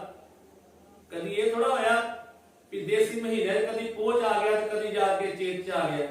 ਉਹ ਤੇ ਬਰਾਬਰ ਹੀ ਆਉਂਦਾ ਨਾ, ਪੋਹ ਦੇ ਵਿੱਚ ਹੀ। ਦੇਸੀ ਮਹੀਨਿਆਂ ਮੁਤਾਬਕ ਸੋਚੋ, ਜਿਨ੍ਹਾਂ ਨੂੰ ਖੁਦ ਨਹੀਂ ਆਉਂਦੇ ਦੇਸੀ ਮਹੀਨੇ, ਉਹ ਅੰਗਰੇਜ਼ੀ ਮਹੀਨਿਆਂ ਦਾ ਹਿਸਾਬ ਲਾ ਕੇ ਤੇ ਉਹ ਆਖੀ ਜਾਂਦੇ ਜਨਵਰੀ ਚ ਆ ਜਾਂਦਾ, ਦਸੰਬਰ ਚ ਆ ਜਾਂਦਾ। ਇਹ ਇੱਕੋ ਹੀ ਡੇਟ ਚਾਹੀਦੀ ਹੈ। ਡੇਟ ਗਰੁੱਪ ਕੋਈ ਇੱਕੋ ਹੀ ਆ, ਪੋਹ ਦੀ 7ਵੀਂ। ਪਰ ਦੇਸੀ ਮਹੀਨਿਆਂ ਮੁਤਾਬਕ ਚਲੋ ਜਿਹਨੂੰ ਦੇਸੀ ਕਹਿੰਦੇ, ਆਪਣੇ ਦੇਸ਼ ਦੇ ਇਹ ਦੇਸ਼ੀ ਵੀ ਆਪਣੇ ਦੇਸ਼ ਦੇ ਮਹੀਨੇ ਆਏ, ਚੇਤ ਵਿਸਾਖ ਜੇਠ ਹਾੜ ਸੌਣ ਭਾਦੋਂ। ਤੇ ਜੇ ਜਨਵਰੀ ਫਰਵਰੀ ਇਹ ਵਿਦੇਸ਼ੀ ਆ, ਫਿਰ ਕਹਿੰਦੇ ਦਿਨ ਅੱਗੇ ਪਿੱਛੇ ਹੋ ਜਾਣੇ। ਮੇਰਾ ਵਿਸ਼ਾ ਨਹੀਂ ਇਹ, ਵਿਸ਼ਾ ਦੇ ਸੰਤਾਂ ਦੇ ਕਥਾ ਕਰਨਾ ਜੀਵਨ ਦੀ। ਪਰ ਨਾਲ ਨਾਲੇ ਦੱਸਣਾ ਪੈਂਦਾ ਹੈ ਕਿ ਸੰਤ ਬਾਬਾ ਗੁਰਬਖਸ਼ ਸਿੰਘ ਮਹਾਂਪੁਰਖ ਇੰਨੀ ਕਿਰਪਾ ਕਰ ਗਏ। ਧਿਆਨ ਰੱਖਿਓ, ਜੇ ਜਿਉਂ ਤੋਂ ਜੋੜ ਮੇਲਾ ਸ਼ੁਰੂ ਹੋਇਆ, ਮਾਰਚ 14 ਹੁੰਦੀ ਹੈ ਤੇ ਪਹਿਲੀ ਚੇਤ ਹੁੰਦੀ ਹੈ, ਆਪਣਾ ਨਵਾਂ ਸਾਲ ਉਦਣ ਆਰੰਭ ਹੁੰਦਾ ਜੀ। ਸਤਿਗੁਰੂ ਸ੍ਰੀ ਗੁਰੂ ਗ੍ਰੰਥ ਸਾਹਿਬ ਜੀ ਦੀ ਗੁਰਬਾਣੀ ਹੈ, 12ਵਾਂ ਦੀ ਗੁਰਬਾਣੀ। 12ਵਾਂ ਦੇ ਵਿੱਚ ਸਤਿਗੁਰਾਂ ਨੇ ਚੇਤ ਵਿਸਾਖ ਜੇਠ ਹਾੜ ਦਾ ਹੀ ਜ਼ਿਕਰ ਕੀਤਾ ਹੈ ਨਾ। ਸੌਣ ਭਾਦੋਂ ਅਸੂ ਕਰਤੇ ਮਗਰ ਕੋ ਮਾਘ ਫਗਣ। ਜਨਵਰੀ ਫਰਵਰੀ ਨਹੀਂ ਆਇਆ। ਜੇ ਜਨਵਰੀ ਫਰਵਰੀ ਆਉਂਦਾ ਤਾਂ ਤੁਸੀਂ ਜਨਵਰੀ ਫਰਵਰੀ ਮੰਨ ਲੈਂਦੇ ਹੋ। ਜੇ ਜਨਵਰੀ ਫਰਵਰੀ ਆਇਆ ਜੋ ਮਹਾਰਾਜ ਕਹਿੰਦੇ ਹੋ ਮੰਨੋ। ਜੇ ਤੁਖਾਰੀ ਲਾਗ ਵਿੱਚ ਸਤਿਗੁਰੂ ਗ੍ਰੰਥ ਸਾਹਿਬ ਜੀ ਮਹਾਰਾਜ ਅੰਦਰ ਗੁਰੂ ਨਾਨਕ ਸਾਹਿਬ ਜੀ ਨੇ 12ਵਾਂ ਉਚਾਰਨ ਕੀਤੇ, ਉਹਦੇ ਵਿੱਚ ਵੀ ਚੇਤ ਵਿਸਾਖ ਹੀ ਆਉਂਦਾ ਹੈ। ਜਨਵਰੀ ਫਰਵਰੀ ਦੇ ਕਿਸੇ ਵਿੱਚ ਵੀ ਨਹੀਂ ਆਇਆ। ਹੁਣ ਜੋ ਸਤਿਗੁਰੂ ਕਹਿੰਦੇ ਉਹ ਮੰਨਣਾ ਕਿ ਜੋ ਕਹਿੰਦੇ ਹੋਰ ਲੋਕ ਉਹ ਮੰਨਣਾ। ਮੰਨਣੀ ਗੁਰੂ ਗ੍ਰੰਥ ਸਾਹਿਬ ਮਹਾਰਾਜ ਦੀ ਹੈ। ਉਹ ਚੇਤ ਵਿਸਾਖ ਨਾਲ ਜੋੜਿਆ ਉਹਨਾਂ ਨੇ ਵੀ ਦੇਸੀ ਮਹੀਨਿਆਂ ਦੇ ਨਾਲ। ਉਸ ਵੇਲੇ ਦੇਸੀ ਮਹੀਨੇ ਸਨ ਆਪਣੇ ਦੇਸ਼ ਦੇ, ਜਿਨ੍ਹਾਂ ਨੂੰ ਕੂੜਾੜਾ ਨਾ ਆਉਂਦਾ। ਆਏ ਨਾ ਭਾਈ ਰਣਧੀਰ ਸਿੰਘ ਜੀ ਮਾਲਵਾੜ ਤੇ ਉਦੋਂ ਪੁੱਛਦੇ ਬੱਚਿਆਂ ਨੂੰ, ਕਹਿੰਦੇ ਅਖੀਰ ਲਾ ਕੇ ਸੁਣਾਓ, ਕਹਿ ਰਾੜਾ। ਰਾੜਾ ਨਹੀਂ ਕਹਿੰਦੇ, ਰਾੜਾ ਮਤਲਬ ਰਾੜਾ। ਰਾੜਾ ਨਹੀਂ ਕਹਿਣਾ ਹੁੰਦਾ ਪੰਜਾਬੀ ਦੇ ਵਿੱਚ। ਉਹ ਸਾਨੂੰ ਇਹ ਦੱਸਦੇ ਵੀ ਆ ਪ੍ਰਕਾਸ਼ ਜਿਹੜਾ ਮਹਾਰਾਜ ਦਾ ਕੋਈ ਉਹ ਨਹੀਂ ਲਿਆ ਜਾਂਦਾ, ਕੋਈ ਉਹ ਨਹੀਂ ਲਿਆ ਜਾਂਦਾ। ਜਿਹੜੇ ਤੇ ਪੁਰਾਣੇ ਗੁਰੂ ਕੇ ਸਿੱਖ ਜਿਹੜੇ ਪੁਰਾਣੇ ਆ, ਬਜ਼ੁਰਗ ਆ, ਉਹਨਾਂ ਨੂੰ ਆ ਗੱਲ ਸਮਝਾਓ, ਮਿੰਟੋ ਮਿੰਟ ਸਮਝ ਜਾਂਦੇ ਆ ਕਿ ਗੱਲ ਸਹੀ ਹੈ। ਤੇ ਜਿਨ੍ਹਾਂ ਨੂੰ ਦੇਸੀ ਮਹੀਨਿਆਂ ਬਾਰੇ ਨਹੀਂ ਪਤਾ, ਉਹਨਾਂ ਨਾਲ ਜਿੰਨਾ ਮਰਜ਼ੀ ਮੱਥਾ ਮਾਰ ਲਓ, ਸਮਝਦੇ ਹੋ। ਫੇਰ ਕਹਿਣਗੇ ਨਹੀਂ ਇੱਕੇ ਵਾਰੀ ਆਉਂਦਾ ਸਾਲ 'ਚ, ਤੇ ਇਹ 2 ਵਾਰੀ ਕਿਵੇਂ ਆ ਗਿਆ? 2 ਵਾਰੀ ਦਸੰਬਰ 'ਚ ਕਿਉਂ ਆ ਗਿਆ? ਉਹ ਫੇਰ ਜਨਵਰੀ ਫਰਵਰੀ ਦਸੰਬਰ ਵਾਲੀ ਜਾਣਗੇ। ਪਰ ਇਹ ਦੇਸੀ ਮਹੀਨਿਆਂ ਦੇ ਨਾਲ ਕੰਮ ਜਿਹੜਾ ਉਹ ਪਿਛੋਂ ਤੋਂ ਲੈ ਕੇ ਚੱਲਦਾ ਆ ਰਿਹਾ ਸੀਗਾ। ਸੋ ਮਹਾਂਪੁਰਖ ਕਹਿੰਦੇ ਵੀ 14 ਮਾਰਚ ਕਿ ਉਸ ਵੇਲੇ ਉਦੋਂ ਤੇ ਇਹ ਆਏ ਆ ਨਾ, ਇਹ ਜਾਣ ਵਾਲੇ ਸੀ ਉਦੋਂ। 47 ਦੇ ਵਿੱਚ ਦੇਸ਼ ਆਜ਼ਾਦ ਹੋਇਆ। ਇਹ 26-27 ਦੀ ਗੱਲ ਹੈ, 1926-27 ਦੀ। ਸੋ ਉਸ ਵੇਲੇ ਮਹਾਂਪੁਰਖਾਂ ਨੇ ਇਹ ਦਿਨ ਰੱਖਿਆ ਇੱਕ ਚੇਤ ਦਾ ਕਿ ਸੰਤ ਬਾਬਾ ਸਿੰਘ ਮਹਾਂਪੁਰਖੋ 1 ਤਰੀਕ ਨੂੰ ਅਸੀਂ ਉਦੋਂ ਚੱਠ ਕਹਿੰਦੇ ਸੀ। ਹੁਣ ਆਪਾਂ ਕਹਿੰਦੇ ਨਾ ਮਹੂਰਤ ਕਰਨਾ ਹੈ, ਅਰੰਭਤਾ ਕਰਨ ਤੋਂ ਕਹਿੰਦੇ ਚੱਠ ਕਰਨਾ। ਉਦੋਂ ਦੀਆਂ ਹੁੰਦੀਆਂ ਬੋਲੀਆਂ ਥੋੜਾ ਥੋੜਾ ਫਰਕ ਹੈ। ਨਾਲੇ ਮਾਲਵੇ ਦੀ ਬੋਲੀ, ਆਪਣੀ ਬੋਲੀ, ਇਹਦੇ ਵਿੱਚ ਫਰਕ ਹੈ। ਜਿਹੜੇ ਉਸ ਵੇਲੇ ਦੇ ਪੁਰਾਣੇ ਬਜ਼ੁਰਗ ਆ ਉਹ ਜਾਣਦੇ। ਸੰਤ ਬਾਬਾ ਗੁਰਬਖਸ਼ ਸਿੰਘ ਜੀ ਜਦੋਂ ਕਹਿੰਦੇ ਸੀ ਨਾ ਕਿਸੇ ਨੂੰ ਮੱਲਾ ਕਹਿੰਦੇ ਸੀ, ਮੱਲਾ। ਹਰੇਕ ਨੂੰ ਮੱਲਾ ਕਹਿ ਕੇ ਕਹਿਣਾ। ਮੱਲਾ ਕਹਿ ਕੇ ਬੋਲਣਾ। ਤੇ ਹੁਣ ਇੱਕ ਬਾਲਟਾ ਹੀ ਹੈ ਨਾ, ਉਹਨੂੰ ਮਾਲਵੇ ਵਿੱਚ ਬੱਠਲ ਕਹਿੰਦੇ ਆ, ਆਪਾਂ ਕਹਿੰਦੇ ਬਾਲਟਾ, ਦੁਆਬੇ ਨੂੰ ਲਵਾਂਡਾ ਕਹਿੰਦੇ ਆ। ਬੋਲੀ 'ਚ ਫਰਕ ਪੈਂਦਾ ਹੈ ਨਾ। ਦੁਆਬੇ ਨੂੰ ਬਾਲਟੇ ਨੂੰ ਕਹਿੰਦੇ ਲਵਾਂਡਾ, ਆਪਾਂ ਕਹਿੰਦੇ ਬਾਲਟਾ, ਉਧਰ ਕਹਿੰਦੇ ਬੱਠਲ। ਆਪਾਂ ਕਹਿੰਦੇ ਫਲਾਣੇ ਦਾ ਡੇਰਾ, ਉਧਰ ਮਾਲਵੇ ਕਹਿੰਦੇ ਢਾਣੀਆਂ, ਫਲਾਣੇ ਦੀ ਢਾਣੀ ਤੇ ਜਾਣਾ।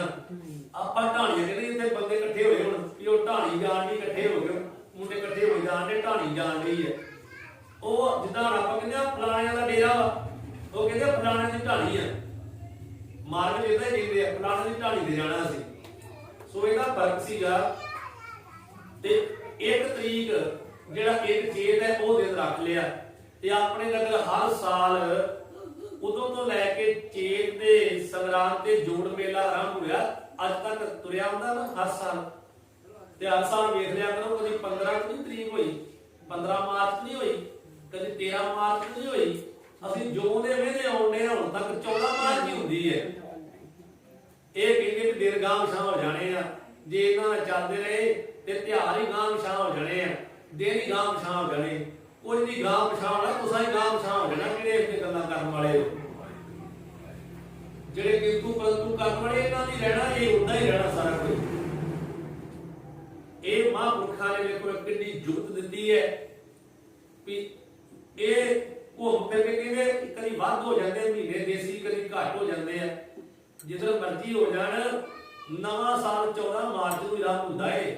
1 ਚੇਤ ਜਿਹੜਾ ਹੈ, ਹੁਣ ਉਹ 1 ਚੇਤ ਵਾਲਾ ਦਿਨ ਜਿਹੜਾ ਨਾ, ਮਹਾਂਪੁਰਖ ਕਹਿੰਦੇ 1 ਚੇਤ ਨੂੰ ਸੰਤ ਬਾਬਾ ਗੁਰਗੋਬਿੰਦ ਸਿੰਘ ਜੀ ਕਹਿੰਦੇ ਅਸੀਂ ਗੁਰਦੁਆਰਾ ਸਾਹਿਬ ਦੀ ਅਰੰਭਤਾ ਪ੍ਰਕਾਸ਼ ਕਰਨਾ ਏ। ਉਧਰ ਸੰਗਤਾਂ ਨੇ ਰਲ ਮਿਲ ਕੇ ਉਹ ਦਿਨ ਮਨਾਉਣਾ ਏ, ਅਰੰਭਤਾ ਕਰਨੀ ਏ। ਸਾਰਾ ਕੰਮ ਮੁਕੰਮਲ ਹੋ ਗਿਆ ਏ, ਕੇਵਲ ਪਲਸਤਰ ਹੋ ਗਿਆ ਏ। 2 ਮਹੀਨਿਆਂ ਦੇ ਅੰਦਰ ਅੰਦਰ ਪੂਰੀ ਤਿਆਰੀ ਹੋ ਜਾਣੀ ਹੈ। ਪਹਿਲਾਂ ਦਰਬਾਰ ਆਪ ਜੀ ਨੇ ਵੇਖਿਆ ਸੀ ਨਾ, ਉੱਤੇ ਛੋਟੇ ਛੋਟੇ ਕਮਰੇ ਬਣਾਏ ਸੀਗੇ ਮਹਾਂਪੁਰਖਾਂ ਨੇ ਬੰਦਗੀ ਕਰਨ ਵਾਲਿਆਂ ਸਰੀਰਾਂ ਵਾਸਤੇ। ਪਲੇਟਾਂ ਵੇਖੀਆਂ ਨਾ, ਹਾਰ ਕਾਰ ਦੀਆਂ ਪਲੇਟਾਂ 'ਚ ਲੱਗੀਆਂ ਸੀ। ਆ ਹੁਣ ਵੀ ਜਿਹੜਾ ਨਵਾਂ ਦਰਬਾਰ ਹੈ ਨਾ, ਇਹਦੇ ਵਿੱਚ ਵੀ ਵੇਖੋ ਛੋਟੀਆਂ ਛੋਟੀਆਂ ਪਲੇਟਾਂ ਜਿਹੜੀਆਂ ਅਗਲੇ ਬੰਨੇ ਲੱਗੀਆਂ ਨਾ, ਉਹ ਮਹਾਂਪੁਰਖਾਂ ਦੇ ਵੇਲੇ ਦੀਆਂ ਹਾਰ ਕਾਰ ਦੀਆਂ ਪਲੇਟਾਂ ਆਈਆਂ। ਉਹ ਤੇ ਉਹ ਗਾਰਡ ਬਣੇ, ਉਹ ਹੁਣ ਵੀ ਨਵੀਆਂ ਹੀ ਲੱਗਦੀਆਂ। ਜਾ ਕੇ ਵੇਖਿਓ, ਦਰਸ਼ਨ ਕਰਿਓ, ਤੇ ਗਾੜੀ ਪਲੇਟਾਂ ਲਿਖੀਆਂ ਲੱਗੀਆਂ। ਉਹ ਪਹਿਲੇ ਗੁਰਦੁਆਰੇ ਸਾਹਿਬ ਵਿੱਚ ਲੱਗੀਆਂ ਸੀ ਨਾ ਮਾਰਕ ਵਿੱਚ, ਉਤੋਂ ਉਹ ਪਲੇਟਾਂ ਜਿਹੜੀਆਂ ਜਦੋਂ ਲਾਈਆਂ ਨਾ, ਉਹ ਉਦਾਂ ਹੀ ਸਹੀ ਨਿਕਲੀਆਂ। ਤੇ ਉਹ ਉਸੇ ਤਰ੍ਹਾਂ ਹੁਣ ਪਲੇਟਾਂ ਜਿਹੜੀਆਂ ਉਹ ਲੱਗੀਆਂ ਨੇ। ਹੁਣ ਨਵੇਂ ਦਰਬਾਰ ਅੰਦਰ ਵੀ ਉਹ ਵਿਦੇਸ਼ ਦੀਆਂ ਹਾਂ ਕਰਨ ਦੀਆਂ ਪਲੇਟਾਂ ਕਿਸੇ ਪ੍ਰੇਮੀ ਨੇ ਦਿੱਤੀਆਂ, ਜਿਹੜੀਆਂ ਲਿਆ ਕੇ ਇੱਥੇ ਲੱਗੀਆਂ ਨੇ। ਸੋ ਇਹਦਾ ਮਹਾਂਪੁਰਖਾਂ ਨੇ ਉਹ ਜਿਹੜਾ ਦਰਬਾਰ ਸੀ ਨਾ, ਉਹ ਮੁਕੰਮਲ ਕਹਿੰਦੇ ਹੋ ਚੱਲਿਆ ਏ। ਤੇ 2 ਮਹੀਨਿਆਂ ਬਾਅਦ ਅਸੀਂ ਉਤੋਂ ਦੀ ਆਰੰਭਤਾ ਕਰਨੀ ਹੈ। ਤੇ ਇਹ ਕਹਿ ਦਿੱਤਾ ਵੀ ਉਸ ਵੇਲੇ ਆਪ ਜੀ ਦੇ ਸੰਤ ਜੀ ਹਜ਼ੂਰ ਆਪ ਜੀ ਦੇ ਉਦੋਂ ਚਰਨ ਉੱਥੇ ਪਵਾਉਣੇ ਆ। ਬਾਬਾ ਅਤਰ ਸਿੰਘ ਜੀ ਨੂੰ ਕਹਿਣ ਲੱਗੇ, ਬਾਬਾ ਗੁਰਬਖਸ਼ ਸਿੰਘ ਸਾਹਿਬ ਜੀ ਇਹਦੇ ਵੀ ਉਹ ਉੱਥੇ ਉਸ ਵੇਲੇ ਆਪ ਜੀ ਮੌਜੂਦ ਹੋਣੇ ਚਾਹੀਦੇ ਹੋ। ਆਪ ਜੀ ਨੂੰ ਅਸੀਂ ਸੁਨਾਹ ਵੀ ਦੇਣ ਆਏ ਆ ਵੀ ਉਸ ਵੇਲੇ ਆਪ ਜੀ ਨੇ ਚਰਨ ਪਾਉਣੇ ਆ ਉੱਥੇ। ਤੇ ਅੱਗਿਓਂ ਪ੍ਰਸੰਨ ਮੁਖ ਤੇ ਮੁਸਕਰਾ ਕੇ ਤੇ ਸੰਤ ਬਾਬਾ ਅਤਰ ਸਿੰਘ ਸਾਹਿਬ ਜੀ ਕਹਿਣ ਲੱਗੇ, ਤਿਆਰ ਹਾਂ ਲੰਮੇ ਦੌਰੇ ਤੇ ਜਾਣਾ ਸਾਂ। ਲੰਮੇ ਦੌਰੇ ਤੇ ਅਸੀਂ ਜਾਣਾ, ਲੰਮੇ ਟੂਰ ਤੇ। ਅਸੀਂ ਲੰਮੇ ਟੂਰ ਤੇ ਜਾਣ ਨੂੰ ਤਿਆਰ ਹਾਂ, ਲੰਮੇ ਦੌਰੇ ਤੇ ਜਾਣ ਨੂੰ। ਤਾਂ ਦਰਸ਼ਨ ਕਰਾਂਗੇ। ਇਹਨਾਂ ਆ ਕੇ ਮਹਾਂਪੁਰਖ ਚੁੱਪ ਹੋ ਗਏ। ਹੁਣ ਵਧੇਰੇ ਇਹਨਾਂ ਨੂੰ ਬੋਲਣ ਦੀ ਖੇਚਲ ਨਾ ਦੇਣ ਵਾਸਤੇ ਬਾਬਾ ਗੁਰਬਖਸ਼ ਸਿੰਘ ਸਾਹਿਬ ਜੀ ਨੇ ਸੋਚਿਆ ਕਿ ਮੈਂ ਹੁਣ ਨਾ ਹੀ ਬੁਲਾਵਾਂ ਬਹੁਤਾ। ਇਹ ਕਿਸੇ ਨੂੰ ਮਿਲਣ ਵੀ ਸੀ ਦਿੰਦੇ ਤੇ ਸਾਨੂੰ ਤੇ ਮਿਲਣ ਵੀ ਦਿੱਤਾ, ਦਰਸ਼ਨ ਵੀ ਕਰਾਤੇ। ਤੇ ਮਹਾਂਪੁਰਖਾਂ ਨੂੰ ਬਹੁਤਾ ਬੋਲਣ ਵੀ ਸੀ ਦਿੰਦੇ ਵੀ ਬਹੁਤਾ ਬੋਲੋ ਨਾ, ਕਮਜ਼ੋਰ ਬੜਾ ਹੈ ਸਰੀਰ। ਤੇ ਸਾਡੇ ਨਾਲ ਤਾਂ ਕੋਈ ਵਜਨ ਵੀ ਕਰ ਲਿਆ। ਤੇ ਹੁਣ ਮੈਂ ਦੋਹਰੇ ਨਾ ਹੀ ਪੁੱਛਾਂ ਵੀ ਲੰਮੇ ਦੌਰੇ ਤੇ ਕਿੱਥੇ ਜਾਣਾ, ਕਿ ਚੱਲ ਮੈਂ ਨਾ ਹੀ ਪੁੱਛਾਂ। ਬਾਹਰੋਂ ਜਿਹੜਾ ਮਹਾਂਪੁਰਖਾਂ ਦਾ ਪ੍ਰੇਮੀ ਹੈ ਨਾ, ਸੇਵਾਦਾਰ, ਉਹਨੂੰ ਪੁੱਛ ਲਵਾਂਗਾ ਕਿ ਚੱਲ ਕੀ ਖੇਚਲ ਦੇਣੀ ਹੈ ਬਾਬਾ ਜੀ ਨੂੰ ਦੋਹਰੇ ਬੋਲਣ ਦੀ। ਇਸ ਕਰਕੇ ਚੁੱਪ ਰਹੇ ਬਾਬਾ ਗੁਰਬਖਸ਼ ਸਿੰਘ ਸਾਹਿਬ ਜੀ ਤੇ ਕੁਝ ਨਾ ਪੁੱਛਿਆ। ਇਹ ਨਹੀਂ ਪੁੱਛਿਆ ਕਿ ਤੁਸੀਂ ਲੰਮੇ ਦੌਰੇ ਤੇ ਕਿੱਥੇ ਜਾਣਾ ਹੈ। ਕਹਿਣ ਲੱਗੇ ਲੰਮੇ ਦੌਰੇ ਤੇ ਅਸੀਂ ਜਾਣਾ ਵਾ, ਪਰ ਦਰਸ਼ਨ ਜ਼ਰੂਰ ਕਰਾਂਗੇ। ਤੇ ਇੰਨੀ ਗੱਲ ਆ ਕੇ ਚੁੱਪ ਹੋ ਗਏ। ਤੇ ਸੰਤ ਬਾਬਾ ਗੁਰਮੁਖ ਸਿੰਘ ਜੀ ਬਾਅਦ ਵਿੱਚ ਆਪਣੇ ਜਿਹੜੇ ਨਾਲ ਪ੍ਰੇਮੀ ਖੜੇ ਸੀ ਨਾ ਸਾਥੀ, ਉਹਨਾਂ ਸਮੇਤ ਹੀ ਮਹਾਂਪੁਰਖ ਉੱਥੋਂ ਫਿਰ ਬਾਹਰ ਆ ਗਏ ਤੇ ਬਾਹਰ ਆ ਕੇ ਹੈਰਾਨੀ ਦੇ ਵਿੱਚ ਭਰੇ ਹੋਏ ਆ। ਤੇ ਬਾਬਾ ਜੀ ਦੇ ਸੇਵਕ ਸੀ ਉਸ ਵੇਲੇ ਭਾਈ ਰਾਮ ਸਿੰਘ ਜੀ ਗੜਵਈ, ਬਾਬਾ ਫਤਿਹ ਸਿੰਘ ਸਾਹਿਬ ਦੇ ਜਿਹੜੇ ਗੜਵਈ ਸੀ ਨਾ, ਉਹਨਾਂ ਦਾ ਨਾਮ ਸੀ ਭਾਈ ਰਾਮ ਸਿੰਘ। ਇਹਨਾਂ ਨੂੰ ਆ ਕੇ ਕਹਿੰਦੇ ਵੀ ਆ ਬੁਝਾਰ ਜਿਹੜੀ ਮਹਾਂਪੁਰਖਾਂ ਨੇ ਦੱਸੀ ਹੈ ਉਹਦਾ ਉੱਤਰ ਦਿਓ ਸਾਨੂੰ। ਤੁਹਾਨੂੰ ਪਤਾ ਹੋਵੇਗਾ ਤੁਸੀਂ ਮਹਾਂਪੁਰਖਾਂ ਦੇ ਕੋਲ ਰਹਿੰਦੇ ਹੋ ਤੇ ਮਹਾਂਪੁਰਖ ਕਹਿੰਦੇ ਸੀ ਲੰਮੇ ਦੌਰੇ ਤੇ ਜਾਣਾ ਕਿਤੇ, ਤੇ ਉੱਥੇ ਤੁਹਾਡੇ ਕੋਲ ਵੀ ਆਵਾਂਗੇ। 2 ਮਹੀਨੇ ਰਹਿੰਦੇ ਲੰਮੇ ਦੌਰੇ ਤੇ, ਕਿੱਥੇ ਜਾਣਾ ਇਹਨਾਂ ਨੇ? ਤੁਸੀਂ ਗੜਵਈ ਹੋ, ਨਾਲ ਰਹਿਣ ਵਾਲੇ ਹੋ, ਤੇ ਸਾਨੂੰ ਦੱਸੋ। ਅਸੀਂ ਮਹਾਂਪੁਰਖਾਂ ਨੂੰ ਦੋਹਰੇ ਨਹੀਂ ਪੁੱਛਿਆ ਵੀ ਨਾ ਜਿਆਦਾ ਬੁਲਾਈਏ ਤੇ ਤੁਸੀਂ ਦੱਸੋ। ਤੇ ਉਹ ਗਾੜੀ ਉਹ ਕਹਿਣ ਲੱਗੇ ਕਿ ਸੰਤ ਜੀ ਨੂੰ ਪਿਸ਼ਾਬ ਦੀ ਜਿਹੜੀ ਸੰਗਤ ਹੈ ਉਹ ਚਿਰਾਂ ਤੋਂ ਯਾਦ ਕਰਦੀ ਆ, ਸ਼ਾਇਦ ਉਹਨਾਂ ਵੱਲ ਜਾਣਾ ਹੋਵੇ, ਉਹਨਾਂ ਵੱਲ ਜਾਣ ਵਾਸਤੇ ਕਿਹਾ ਹੋਵੇ। ਇਹ ਉੱਤਰ ਜਿਹੜਾ ਜਦੋਂ ਉਹਨੇ ਦਿੱਤਾ ਨਾ ਭਾਈ ਰਾਮ ਸਿੰਘ ਜੀ ਨੇ ਜਿਹੜੇ ਗੜਵਈ ਸੀ, ਕਿ ਪਿਸ਼ਾਵਰ ਦੀ ਜਿਹੜੀ ਸੰਗਤ ਉਹ ਚੇਤੇ ਕਰਦੀ ਬੜਾ ਕਹਿੰਦੀ ਹੈ ਮਹਾਂਪੁਰਖਾਂ ਨੂੰ, ਉਹ ਸਾਡਾ ਉਧਰ ਜਾਣ ਦਾ ਮਨ ਬਣਾਇਆ ਹੋਵੇ, ਉਧਰ ਵਾਸਤੇ ਤੁਹਾਨੂੰ ਕਿਹਾ ਹੋਵੇ। ਤੇ ਸੰਤ ਗੁਰਬਖਸ਼ ਸਿੰਘ ਸਾਹਿਬ ਜੀ ਦੀ ਤਸੱਲੀ ਹੋਈ ਤੇ ਚਿੰਤਾ ਦੂਰ ਹੋਈ ਕਿ ਚਲੋ ਉਧਰ ਹੀ ਜਾਣਾ, ਪਿਸ਼ਾਵਰ ਹੀ ਜਾਣਾ ਹੈ ਤੇ ਸਾਡੇ ਕੋਲ ਵੀ ਆਉਣਗੇ। ਹੁਣ ਇਸੇ ਤਰ੍ਹਾਂ ਚਿੰਤਾ ਭਰੀ ਹਾਲਤ ਵਿੱਚ ਇਹ ਜਥੇ ਨੇ ਮਾਘੀ ਦਾ ਦੀਵਾਨ ਜਿਹੜਾ ਉੱਥੇ ਕੀਤਾ ਤੇ ਮੁੜ ਕੇ ਵਾਪਸ ਜੱਬੋਵਾਲ ਆ ਗਏ। ਪਰ ਸੰਤ ਅਮਰ ਸਿੰਘ ਜੀ ਦੀ ਸਰੀਰਕ ਹਾਲਤ ਜਿਹੜੀ ਵੇਖੀ ਹੈ ਨਾ, ਉਹ ਅੱਖਾਂ ਦੇ ਸਾਹਮਣੇ ਰਹਿੰਦੀ ਹੈ ਬਾਬਾ ਗੁਰਬਖਸ਼ ਸਿੰਘ ਸਾਹਿਬ ਜੀ ਦੇ। ਉਹ ਜਿਹੜੀ ਹਾਲਤ ਵੇਖ ਕੇ ਆਇਆ ਸਰੀਰ ਦੀ ਕਮਜ਼ੋਰ ਹਾਲਤ, ਉਹ ਅੱਖਾਂ ਦੇ ਅੱਗੇ ਰਹਿੰਦੀ ਹੈ, ਨੇਤਰਾਂ ਅੱਗੇ ਆ ਜਾਂਦੀ ਹੈ। ਹੁਣ ਸਾਰਾ ਜਥਾ ਜਿਹੜੇ 50-60 ਜਾਣੇ 70 ਜਾਣੇ ਗਏ ਸੀ ਨਾ, ਦਰਸ਼ਨ ਕਰਕੇ ਇਸ਼ਨਾਨ ਕਰਕੇ ਮਾਘੀ ਵਾਲੇ ਦਿਨ ਤੇ ਉਦੋਂ ਅਗਲੇ ਦਿਨ ਫਿਰ ਵਾਪਸ ਨੂੰ ਤੁਰ ਕੇ ਇਹ ਸਾਰੇ ਜਾਣੇ ਫਿਰ ਨਗਰ ਜੱਬੋਵਾਲ ਆ ਗਏ। ਸੋ ਇਥੋਂ ਤੱਕ ਦਾ ਪ੍ਰਸੰਗ ਆਪ ਜੀ ਨੇ ਅੱਜ ਸਰਵਣ ਕੀਤਾ ਹੈ। ਸਮੇਂ ਦੇ ਲਿਹਾਜ਼ ਨਾਲ ਸਮਾਪਤੀ ਹੈ, ਸਮਾਂ ਹੋ ਗਿਆ ਹੈ। ਅਗਲਾ ਜੋ ਪ੍ਰਸੰਗ ਹੈ ਉਹ ਆਪ ਜੀ ਕੱਲ ਨੂੰ ਸਰਵਣ ਕਰੋਗੇ। ਕਿ ਸੰਤ ਸਾਹਿਬ ਦੀ ਜਿਹੜੀ ਉਹ ਅਰੰਭਤਾ ਪ੍ਰਕਾਸ਼ ਦਾ ਦਰਬਾਰ ਸੀ ਨਾ ਪਹਿਲਾਂ, ਉਹਦਾ ਪ੍ਰਕਾਸ਼ ਜਿਵੇਂ ਹੁੰਦਾ ਹੈ ਉਹ ਆਪ ਜੀ ਕੱਲ ਨੂੰ ਸਰਵਣ ਕਰੋਗੇ। ਸਤਿਗੁਰੂ ਕਿਰਪਾ ਕਰਨ, ਹੋਈਆਂ ਭੁੱਲਾਂ ਗਲਤੀਆਂ ਦੇ ਮਾਫੀ ਬਖਸ਼ਣ, ਅਗਾਂਹ ਵਾਸਤੇ ਸਮਰਥ ਬਖਸ਼ਣ। ਲੋਕ ਸੁਖੀਏ ਪ੍ਰਲੋਕ ਸੁਹੇਲੇ, ਨਾਨਕ ਹਰਿ ਆਪੇ ਮੇਲੇ ਦੀ ਦਾਤ ਬਖਸ਼ਣ। ਵਾਹਿਗੁਰੂ ਜੀ ਕਾ ਖਾਲਸਾ, ਵਾਹਿਗੁਰੂ ਜੀ ਕੀ ਫਤਿਹ।